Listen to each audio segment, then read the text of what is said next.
All right. So some of the stats here that you guys are probably going to see uh, are, how much is the industry actually making? All right. And so you're going to see things, as you can see, from 2011 till now, it's up at 66, 67, $65 billion. And it's just getting bigger. As these new technologies come in, it is a very lucrative industry. A lot of people are going to see jobs in that industry. This is where, if you were planning to make, a career change, this is an opportunity. All right, this is a great industry to get into. And worst case scenario, this is why a lot of people come in, is if you learn some development skills, that is, usable across industries. All right, very, very powerful stuff. All right. All right, so let's go on here. So how do I start?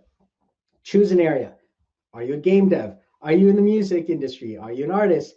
Choose something that you know that you're good at, that you've already been good at, right? Maybe you're a writer. You want to come in as a writer. Wonderful, okay? You don't need to become a game developer or a game designer to be a story writer. You know what I mean? Find a startup company, look for people who are looking for writers, and do that, and come out there into that industry like that, okay? I would recommend for everyone, if you're not part of the IGDA, to join the IGDA. It is where all game developers go, and we're actually part of it. That's our industry kind of like, market where our community comes together, okay? I think the fee is like maybe $30 a year or something like that. It's relatively low, but you actually become part of the game industry at that point. And you'll be able to find jobs and get help that you need from the IGDA. But yeah, figure out where you want to be. After that, learn the basic concepts for that area. So if you are becoming a game musician, wonderful. Learn about things like Logic, like FL Studio, like learn about music theory and so on. Okay, if you're coming in as a 2D artist, learn about concept art, learn about drawing and drawing skills, right? If you're becoming a game dev, figure out all the game design stuff. What is a game? C#, all the programming stuff. If it's a game designer, game theory, right? Theory and game design, right? Coming back to game dev, programming software, learn the engines and the tools, like Unity, Unreal, and Cocos. Those are some of the main tools that we'll hear about.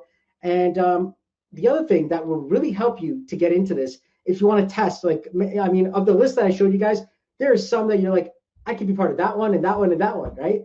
Then test it out. Join game jams, okay?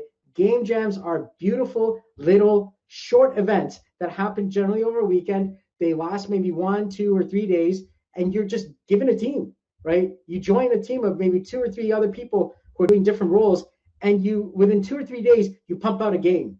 It's incredible. And then everyone kind of goes and kind of rates a game. One of the biggest game jams around is Global Game Jam. There's another one called Ludum Dare, okay? And you will find many developers there that are literally doing exactly this. Within 2 to 3 games, they pump something out. You can add that game to your portfolios. You can actually sell them. I mean, there's so many different opportunities there that happen. And most importantly, you gain experience, you learn about the game industry and what, the areas that you're testing out. You make some great connections, and all around it is success. So that's why game jams are incredible. I highly recommend doing them, especially if you're starting out.